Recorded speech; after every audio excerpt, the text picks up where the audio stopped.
kipindi hiki kimekuwa na a lot of complaint kwamba sijui market sasa hivi haieleweki, ukitrade unapata stop loss, kila unachotrade sijui vitu. Yaani market kila mtu analalamika, traders wengi wanalalamika. Traders karibia wote wanalalamika, market sasa hivi haieleweki. Market haieleweki nini? Market haieleweki nini? Una trade strategy ipi? Ndio kuna vita inatokea na mambo yanatokea duniani. What are you trading? Yaani kwa nini vitu havieleweki? Mbona vitu structure ya market ni ile ile, ni vile tu kuwa na patient ya kusubiri. So market structure ni ile. Kwa mfano kuna trade ya gold hapa nilichukua, lakini kwa broker mwingine nilichora sana. Umeona? Nilichora sana. Kwa ngoja tuanze upya. Kwa broker huyu anaitwaje? Anyways. So hii hapa ni trade recap naenda kuifanya kwa speed ya 4G kwa sababu sipendi video zangu ziwe long than 3 minutes ili mtandaoni ziweze kuwa pushed. So naenda kufanya hii recap fast and speed. Kwa hiyo unabidi usikize kwa makini trader, kama bado unasaka sikiza au bado unajitafuta kama mimi. Kwa hiyo unabidi usikize kwa makini. Okay, naanza na pair yangu pendwa gold. Umeona hii ni gold. Market structure is king. Kila siku nasema kile kitu. Market structure is king. Ukifika kwenye chart usifikirie, anza kuwaza market structure. Umeona hii ilikuwa ni uptrend. This was an uptrend, right? Kwa hiyo hapo obviously ilikuwa ni kutafuta bullish opportunity. Bullish opportunity tunaipataje? Here is the way to get a bullish opportunity. Sawa, market ilikuwa ni bullish, kwa hiyo inabidi tafute bullish opportunity. So let us see. Umeona hii ni shift. 30 minutes na market blue. Hii ni shift, sawa? Na hii hapa ni bracket of market structure imetokea hapo kwenye hii structure hapa kwenye hii candle ya green. Ingine bracket of market structure. Pro mtakuwa mnanielewa bracket of market structure, si ndio?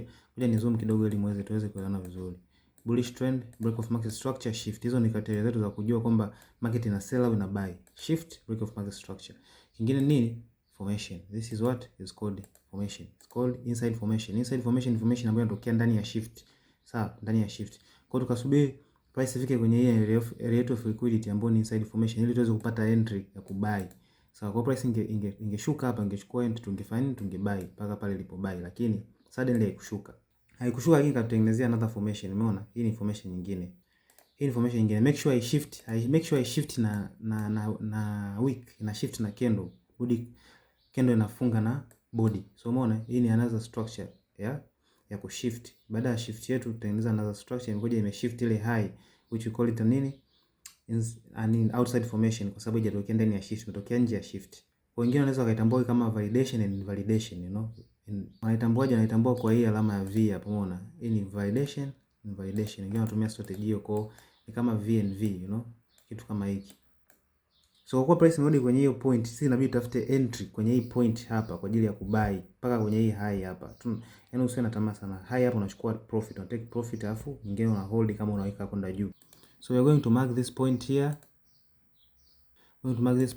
The blue color, kwa sababu hii ni time frame ambayo inabidi uweke kwenye blue color.